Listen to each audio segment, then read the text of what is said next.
प्रणाम, नमस्कार। बहुत स्वागत है आपका उस कार्यक्रम में जिसका नाम है हे प्रभु आनंददाता। और आज इस कार्यक्रम में पहले तो दाम्पत्य जीवन में प्रवेश करने के बाद एक दूसरे का साथ जीवन भर निभाने का संकल्प लेने वाले जितने भी विवाहित व्यक्तित्व हैं, पति और पत्नी, उनको बहुत शुभकामनाएं, क्योंकि करवा चौथ का पर्व मनाया जा रहा है। हमारे जो तीज और त्यौहार हैं, हालांकि करवा चौथ को लेकर क्षमा सहित ये माना जाता है कि कई बार ये फिल्म से अभी प्रेरित भी है, कोई बुराई नहीं है उसमें। ये भी माना जाता है कि ये मुंबई सिनेमा जगत की फिल्मों से इसका स्वरूप बहुत ज़्यादा व्यापक हुआ है, उसमें भी कोई हर्ज नहीं है। लेकिन तीज और त्यौहार, चाहे करवा चौथ हो या दीपावली जिसकी तैयारी अब हम बहुत जोर शोर से कर रहे हैं, हम प्रतीकों में, रूपकों में और बिंबों में उलझ जाते हैं। दिवाली पर पुताई पर जोर है, सफाई पर जोर है, साज सज्जा पर जोर है, इलेक्ट्रॉनिक गैजेट्स और सामान खरीदने पर जोर है, यथा सामर्थ्य। लेकिन उसके साथ जो दीपावली का मूल तत्व है, तमसो मां ज्योतिर्गमय, अंधकार से प्रकाश की तरफ चले, ये कहीं छिप जाता है। ऐसे ही करवा चौथ या हरियाली तीज, ये पर्व जो हम मनाते हैं और ख़ासतौर से महिलाएं, विवाहित महिलाएं बड़ी उमंग से मनाती हैं। वो कठिन उपवास में तीज के कई बार उस स्वरूप में बहुत ज़्यादा उनका रुझान हो जाता है, और करवा चौथ में निश्चित तौर पर इसका जो दूसरा स्वरूप है, नृत्य, गायन, करवा और छलनी से पति को देखना, फोटो खिंचवाना, सोशल मीडिया पर अपलोड करना, लेकिन इसके बीच में कहीं कुछ छिपता है। तो वो पति पत्नी के संबंधों का वो आत्मीय संबंध है कि आप कभी लॉन्ग ड्राइव पर कितनी बार गए हैं पत्नी के साथ, चाहे वो स्कूटर ही क्यों ना हो, साइकिल ही क्यों ना हो। लॉन्ग ड्राइव का मतलब कोई महंगी एसी फरफराती हुई और बहुत सुविधा संपन्न एसयूवी नहीं है।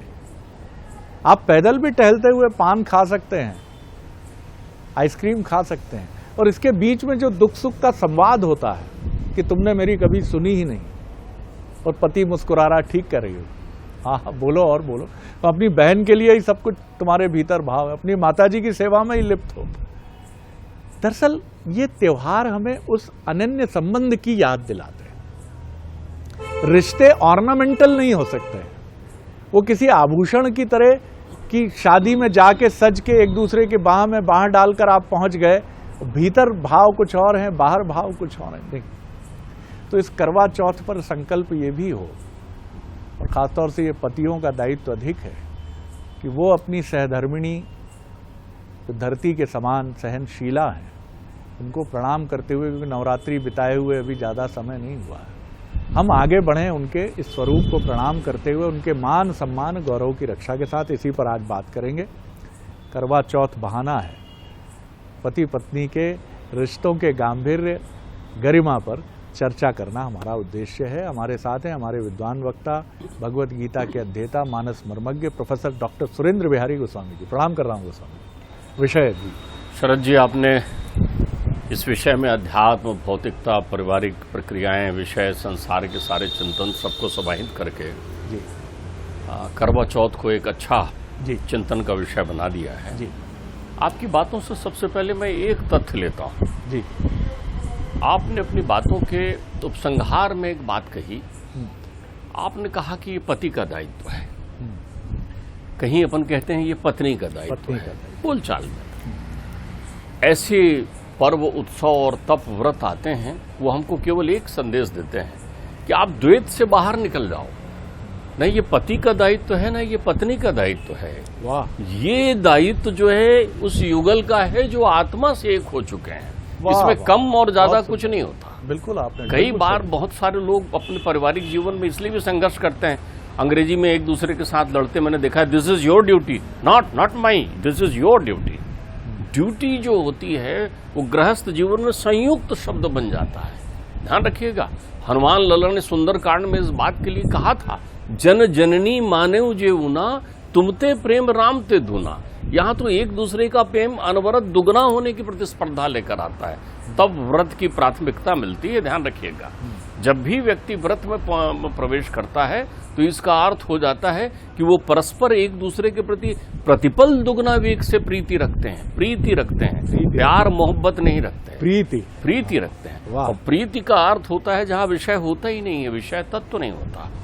दूसरा, आपने अपनी चर्चा में एक बहुत अच्छा गुण तत्व की ओर इशारा किया कि ये जो पर्व है इसमें कहीं न कहीं पाश्चात्य शैली या चलचित्रों का या किसी और प्रक्रियाओं का भी प्रभाव इन पे दिखाई पड़ता है।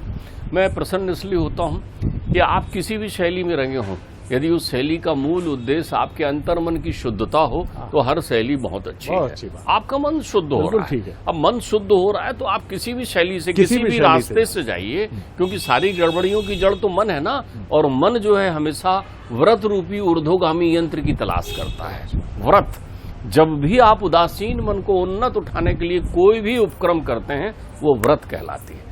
जब भी आपके अंतर्मन की आशा विश्वास में परिवर्तित हो जाती है और वो विश्वास श्रद्धा बन के नृत्य करने लगती है, तब आप व्रत कर रहे होते हैं। ध्यान रखिएगा, व्रत एक उस व्रती के लिए एक अग्नि परीक्षा की तरह होती है। वो ये देखने के लिए कि क्या वो व्रत बाहरी परिक्षेत्र में कर रहा है या भीतर भी आत्मसात कर रहा है। अंदर से व्रत करना चाहिए, बाहर तो जो लोग देख रहे हैं उस व्रत का प्रभाव नहीं होता। अब आप इसमें देखिए, चौथ शब्द का शुद्ध है चतुर्थी।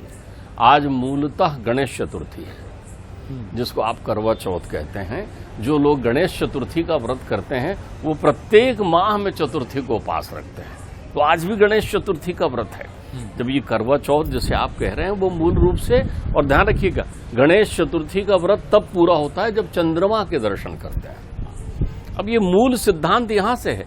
जैसे एक मैया प्रकट हुई, माता संतोषी मैया प्रकट हो गई, और उनको कहीं वेद पुराण से सार लेकर हमने उनके स्वरूप का विस्तार किया और गणेश की पुत्री मानकर जगह जगह वंदना शुरू की, और 16 शुक्रवार माता जी के लिए बना दिए, और लोगों ने अनंत उनका ध्यान करके मन को शुद्ध किया।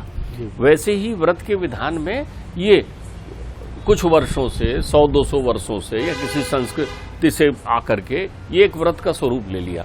हमारे यहाँ मूलतः पति पत्नी के गहन तप को हम हरतालिका व्रत के रूप में जानते हैं, जिसको हम तीज व्रत कहते हैं उत्तर भारत में। ये वो दिन का व्रत होता है जिस दिन मैया पार्वती ने तप किया था शिव जी के लिए, और शिव जी प्रकट हुए थे उनको वरदान देने के लिए। ये तीज का व्रत था, ये गौरी का व्रत है।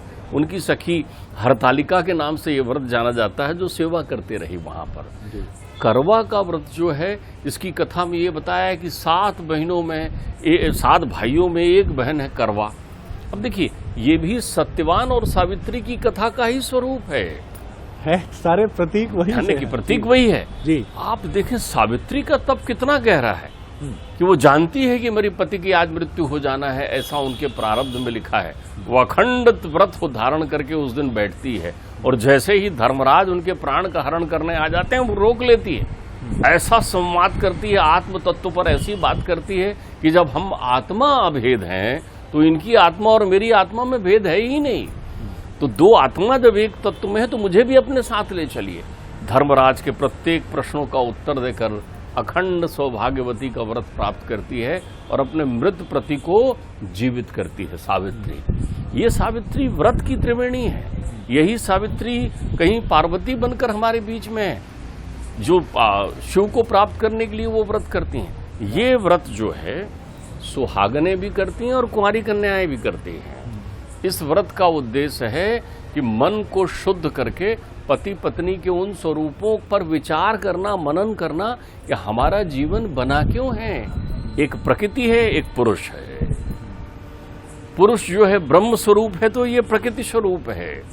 ब्रह्म का अस्तित्व तब है जब प्रकृति प्रकट करती है। प्रकृति का अस्तित्व तब जड़ हो जाता है जब ब्रह्म छोड़ देता है। प्रकृति से बना ये शरीर है, तो एक शरीर में आत्मा राम की आराधना आप कर रहे हैं। तो 8 बहनों की वो लाडली करवा जो है वो व्रत करती है चतुर्थी का, गणेश चतुर्थी का। उनकी भाभियां व्रत कर रही है गणेश चतुर्थी का, लेकिन लाडली है ना बहन, तो बहन को लाडली बहन को जब देखते हैं कि वो मूर्छित होने की अवस्था में है व्रत करते करते, तो उनके भाई लोग सब अपने अपने हाथों में मसाल लेते हैं और पेड़ की ओट में छिपकर मसाल को ऐसा प्रज्वलित करके दिखाते हैं कि देख बहन चंद्रमा हो गया है, और बहन को कुछ खिला पिला देते हैं। अब व्रत के प्रभाव से व्रत कथा इस रूप में बनी है कि उनके पति शरीर छोड़ देते हैं अपने गांव में। अब वो दौड़ती है, भाइयों को पश्चाताप होता है, सब तरफ त्राहिमाम होता है, उनके शरीर को सुइयों से चुभ होकर रख दिया जाता है। तब उसे एक अंतर आकाशवाणी सुनाई पड़ती है, वो संकल्प लेती है कि मैं फिर से व्रत करूंगी, और वो पूरे वर्ष व्रत करती है करवा, और एक एक सुई अपने पति के शरीर से निकालते जाती है। जिस दिन आखिरी सुई निकालती है उस दिन चौथ करवा का होता है, तो करवा चौथ माना जाता है। पति उठ के खड़ा हो जाता है और उसे अपने पति प्राप्त हो जाता है। इन सारी प्रक्रियाओं का मूलाधार क्या है? आज की भौतिकता में हम अपने पारिवारिक जीवन की शुरुआत समझौते के आधार पर करते हैं। आज के भौतिक परिवेश में हम अपने पारिवारिक जीवन की शुरुआत रूप रंग धन यश से करते हैं। ध्यान रखिएगा, आप एक बात समझ लें, यहाँ तो 7 जन्म तक जीने वाले लोग हैं।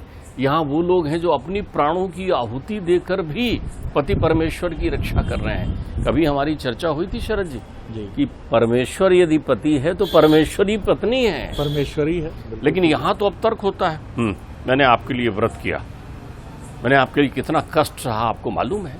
अब आप भौतिकता के आवरण में ढलने लगते हैं तो वहां पर आप हमेशा पूरे दिन ये देखते हैं कि कौन आपकी कितनी केयर कर रहा है। ध्यान रखिएगा, किसी ने पूछा कि नहीं, सास ने मेरे लिए क्या किया, देवर देवरानी ने मेरे लिए क्या किया, पति मेरे लिए कितना कर रहे हैं, और बात बात पर आप ये प्रदर्शन यदि करने लग जाते हैं कि देखो मैं आज व्रत में हूँ, आज मैं व्रत में हूँ, तो आपका व्रत का प्रत्येक फल जो है वो नाशवान स्वरूप को प्राप्त हो जाता है। व्रत का अर्थ होता है अंतर्मन की यात्रा करना। आज के दिन पति और पत्नी परमात्मा का चिंतन करते हैं। पत्नी में परमेश्वरी विद्यमान हो जाते हैं क्योंकि उसका चित्त शुद्ध हो जाता है, और पति परमेश्वर की तरह हो जाता है। वो दोनों ये परिकल्पना करते हैं कि हे जगत के ईश्वर, हमें भी ऐसी अपरिमित शक्ति दे कि हम अध्यात्म में रमकर अपने जीवन को प्रेममय बनाएं, प्रेम का स्वरूप अपने जीवन में इस रूप में प्रकट कर लें कि हमारे जीवन में द्वेष ना हो, ईर्ष्या ना हो, प्रतिस्पर्धा ना हो। आज ही का वो दिन है जब आप अपने गृहस्थ जीवन में काम को विदा करके राम को प्रवेश देते हैं, क्योंकि गृहस्थ जीवन राम के लिए होता है। ध्यान रखिएगा, राम का अर्थ होता है शुचिता, पवित्रता के लिए। लोग अपने घरों में अपनी नई बच्चियों की जिनकी शादी ब्याह नहीं हुआ है, जैसे तीज में वो लोग को संकल्प देते हैं, सोमवार का व्रत लोगों को कराते हैं, शिव अवघड़ गानी। आज के दिन करवा चौथ के दिन वृक्ष के नीचे शिव, पार्वती, गणेश, कार्तिकेय इनका पूजन करते हैं। इनसे यही मांगते हैं कि हे शिव, जो तुम प्रत्येक सचराचर सृष्टि में विद्यमान हो, हे गणेश, जो तुम हमारी बुद्धि में विद्यमान हो, हे गौरी, जो तुम्हें हमें अखंड सतित्व प्रदान करती हो, हे शिव, जो तुम कालों के काल महाकाल हो, हमारे जीवन में अनंत शुचिता की स्थापना करें। तो व्रती को चाहिए कि वो इस आज के दिन, क्योंकि मूल रूप से ये चतुर्थी का व्रत है, अब आप इसे करवा चौथ कह लें या करवा चतुर्थी कह लें, करवा को आज ही के दिन पति की प्राप्ति हुई थी।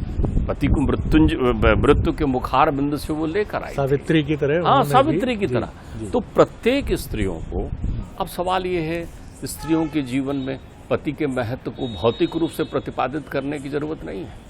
आपका जीवन तब तक सुखमय है। ध्यान रखिएगा, हमारी माँ बहन बेटियां जो देखते रहती हैं, हे प्रभु आनंद आता, ध्यान रख लीजिएगा, आपके जीवन में सुरक्षा का एक बड़ा विशाल पर्वत पहाड़ है हिमालय की तरह, जिसे आप पति कहते हैं। अब पति के जीवन में जितनी भी आधी व्याधि आती है तो पति के सामने कौन खड़ा रहेगा? तो ध्यान रखिएगा, जब भी शिव के जीवन में कहीं कोई प्रतिकूलता दिखाई पड़ी है तो मैया भद्रकाली बनकर सामने खड़ी हो जाती हैं। वो कहती हैं कि मैं तो त्रिलोक हिला दूं, तृण समान त्रैलोक कहीं जानी। आप ध्यान रखिए, अशोक वाटिका में बैठी हुई सीता राम के लिए यही व्रतना कर रही होगी, यही परिकल्पना नहीं कर रही होगी कि मेरे पति परमेश्वर स्वस्थ प्रसन्न चित्त आनंद में रहते हुए परमात्मा से, स्वयं परमात्मा है लेकिन लीलावश उनसे वो प्राप्त करें जिससे इस निशा रूपी लंका का नाश करे, इस घोर संकट रूपी रावण का नाश करे। आपके जीवन में अविरल संसार में कष्ट और बाधाएं आएंगी, तब आप कहां से शक्ति प्राप्त करेंगी? दुर्बल होता हुआ मन, किसी को धन की आवश्यकता है, किसी की अपनी परिकल्पना है, किसी का पति अस्वस्थ है, किसी का पति रोग से लड़ रहा है, कोई पति भी आज व्रत कर रहा है क्योंकि उसे लगता है कि जब पत्नी के व्रत करने से मेरे जीवन में सुख मिल सकता है तो मैं क्यों ना व्रत करूं कि मेरे पत्नी के जीवन में भी सुख आए, शांति आए। तो आप ध्यान रखिए, यदि पति व्रत नहीं कर रहे हैं तो इसका अर्थ ये मत समझिए वो प्रत्येक पल आपको देखते हुए सोच रहे हैं, उनकी परिकल्पनाओं में ये बात आ रही है कि आहा ये देखो मुझसे कितना प्रीति कर रही है अंतर्मन से।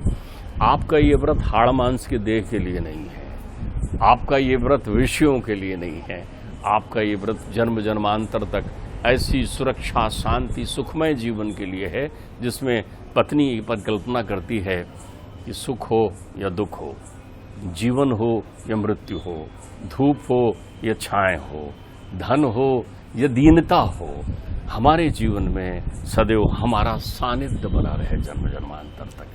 तो आप इस परिकल्पना से इस व्रत को लीजिए।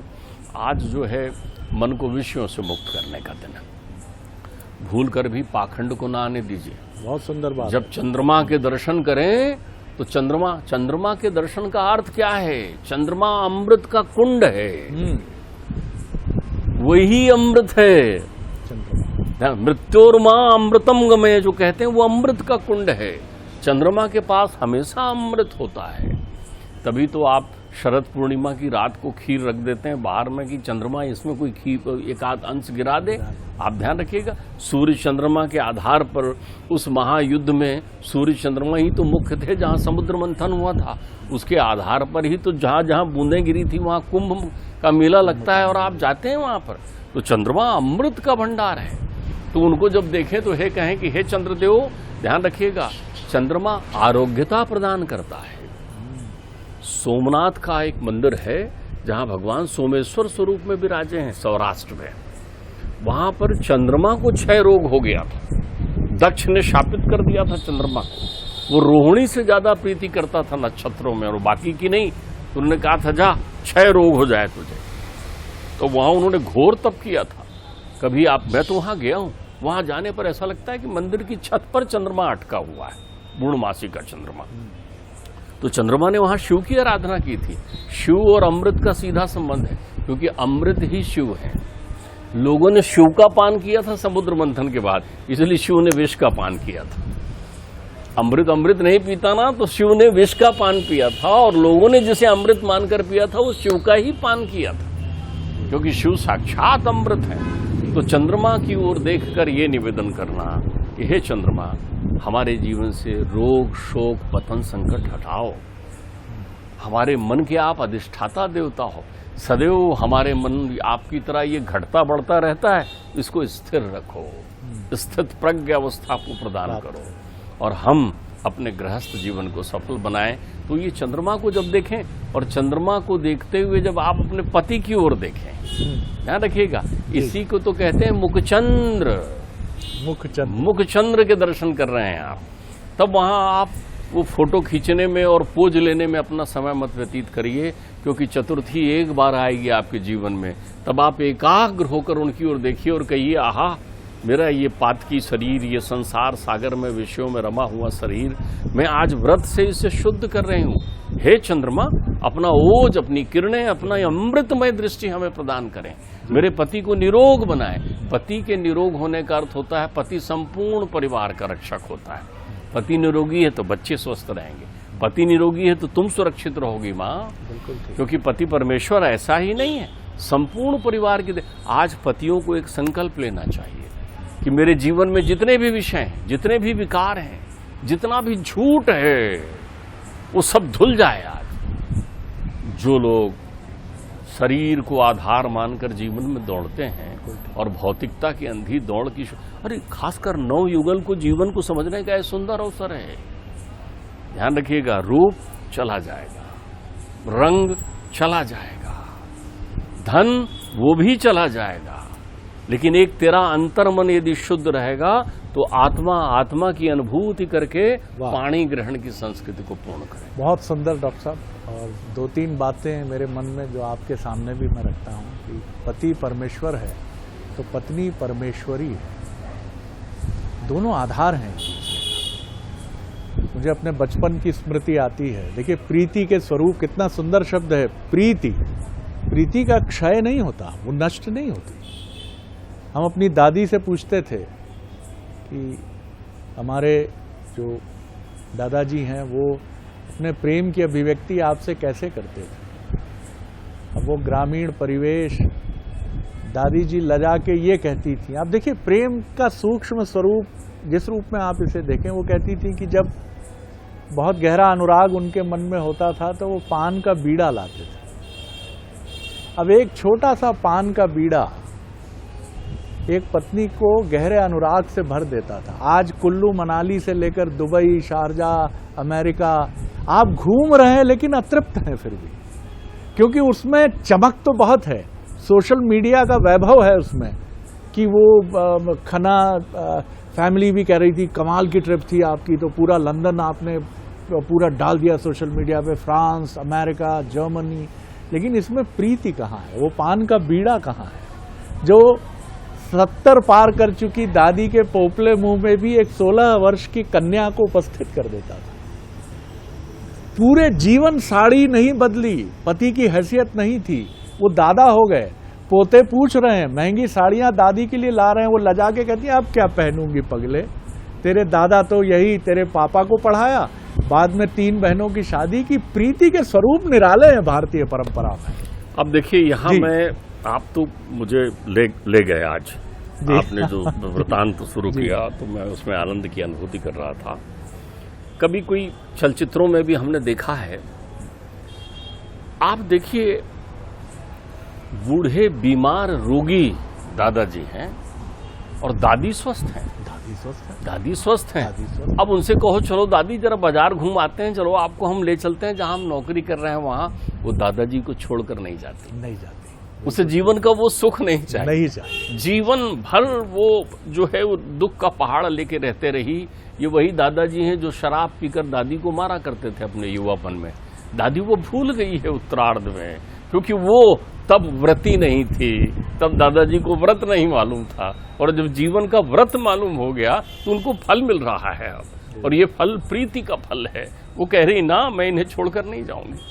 दादाजी भी जो हैं स्वस्थ हैं, प्रसन्न चित्त हैं, घूम सकते हैं दुनिया में, लेकिन पत्नी दादी अस्वस्थ हैं। तो दादाजी को पुत्र कहता है चलो आज पिक्चर देखने चलेंगे, तो वो बड़ी सहजता से कहते हैं सुनो, तेरी महतारी जब चल फिर लेती थी ना तब मैं फिल्म देखने जाता था, अब ये तो मैं यही फिल्म देखता हूँ, हम दोनों यहीं बैठकर देखते हैं, बेटा तुम लोग जाओ। ये प्रीति है, ये जीवन का सार है, ये जीवन का सत्य है। तो आज अपने जीवन में इस मनन करने का सुंदर अवसर है। मैं तो कहता हूं आप किसी भी रूप में व्रत करिए, यदि वो व्रत आपको संस्कार सिखाए, वो व्रत यदि आपको सुशील बनाए, वो व्रत यदि आपको एक दूसरे के साथ अटूट प्रेम के बंधन में बांधे, तो उससे पवित्रता संसार में कुछ नहीं है। क्योंकि तब आप विषयों से दूर हटकर उस विश्वंभर की स्तुति करने लगेंगे। स्वरूप से क्या अर्थ पड़ता है।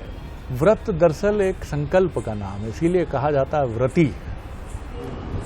और व्रत इसीलिए कि जब तक ये निश्चय जो किया है कि जल नहीं ग्रहण करेंगे, कुछ भी नहीं लेंगे, निराहार रहेंगे, तो व्रत है, संकल्प है। तो ये बहुत सुंदर बात डॉक्टर साहब ने हमसे साझा की है कि जीवन के उत्तरार्ध में ही क्यों समझा जाए प्रेम के सूक्ष्म स्वरूप को, जबकि बहुत कुछ चला गया है। जब तक आप दोनों एक साथ कहीं बैठ नहीं सकते हैं। आप अगर इसको प्रथमार्ध में या मध्यार्ध में भी अच्छे से समझ लिया जाए, आप ये नवयुगल हैं, आपकी उम्र 25 से 30 वर्ष है, समझ लीजिए ना, 60 वर्ष को भी जी लीजिए ना। अभी आप कल्पना तो कर लीजिए कि एक दिन मैं ईश्वर ना करे, या तो मैं कहीं अस्पताल में रहूंगी या ये रहेंगे, लेकिन तब भी हम वैसे ही प्रेम करेंगे। लेकिन हम उस समय शायद एक दूसरे की कमजोरियां देखते हैं, एक दूसरे की निंदा आलोचना में उलझते हैं, निरर्थक झगड़ों में उलझते हैं, एक दूसरे के परिवार को ऊंचा नीचा बताने में उलझते हैं, एक दूसरे की कमजोरियां ढूंढते हैं। और जीवन जब बहुत आगे निकल जाता है तो ठहर कर हम आंखों में आंसू भरकर, ईश्वर न करे कि कोई भी जोड़ा बिछड़े, लेकिन हम खड़े होकर तस्वीर देखकर कहते हैं कि जब तक दीपक की माताजी रहीं, मैं इनके साथ समग्रता में रह नहीं पाया। बेटा, ये तो ईमानदारी से मानूंगा, मत करिए। एक व्रत लीजिए आज करवा चौथ के इस पावन पर्व पर, और ये संकल्प लीजिए। जी, मैं आपको बताऊं, एक मुझे ऐसा अत्यंत भावनात्मक दृश्य मुझे मिल गया। मैं एक परिवार के सब दायित्वों से मुक्त होकर के, और वो गांव के अपने गांव खेड़ा में खेत में एक मकान बनाकर रह रहे एक बड़े सुशिक्षित व्यक्ति से मिलने गया, जिन्होंने मुझे पढ़ाया था। मिलने गया, अकेले थे। मैंने कहा, गुरु माता? अरे बोले, वो नहीं रही, वो वर्षों हो गए, मैं यहीं आ गया। तो उनने मुझसे कहा कि आज मैं व्रत में हूँ, तुम्हारे लिए कहो तो मैं चाय बनाऊं। मैंने कहा नहीं। मैंने कहा, आप काय किसके व्रत में हो? तो उन्होंने कहा, जीवन भर उसने व्रत कर करके मेरी उम्र मांगी थी। बोले, अब वो है नहीं, तो अब उसके दिए हुए इस उम्र में मैं व्रत करके उसकी दिव्य आत्मा के लिए शांति मांग रहा हूँ। वो भी दिन करवा चौथ का था। मैंने कहा, वाह, ये क्या जीवन है। ध्यान रखिए, दो हंसों का जोड़ा है, कब बिछड़ेगा कोई नहीं जानता, लेकिन जब भी बिछड़ेगा ये व्रत का संकल्प उसको जन्म जन्मांतर में लाता रहेगा, यदि जन्म होगा। इसके बाद कहने के लिए कुछ शेष नहीं रहता है। तो इसको आत्मसात करिए, आगे बढ़िए। आपका जीवन, तमाम उन दंपतियों का जीवन जो युगल हैं या जीवन के मध्य में हैं या उत्तरार्ध में है, जीवन बहुत मंगलमय हो। साथ इसी तरह अहर्निश अनइंटरप्टेड चलता रहे, निरंतर चलता रहे। लेकिन हम जानते हैं सच्चाई क्या है। लेकिन आगे बढ़िए और व्रती होकर ये कहिए कि हम साथ साथ हैं, साथ साथ रहेंगे, सुख दुख की इस चादर को ओढ़े रहेंगे, आगे बढ़ते रहेंगे और प्रीति करते रहेंगे। बहुत सुंदर शब्द है, प्रेम से भी आगे का शब्द है प्रीति। तो बहुत शुभकामनाएं एक बार फिर। डॉक्टर साहब, बहुत आनंद आया। भावना में आप हमें ले जाते हैं, कई बार आंखें भरती हैं, कई बार मन उस भावना में डूब जाता है। एक बार पुनः बहुत बहुत शुभकामनाएं। अगले एपिसोड में एक और विषय लेकर उपस्थित होंगे। प्रणाम, नमस्कार।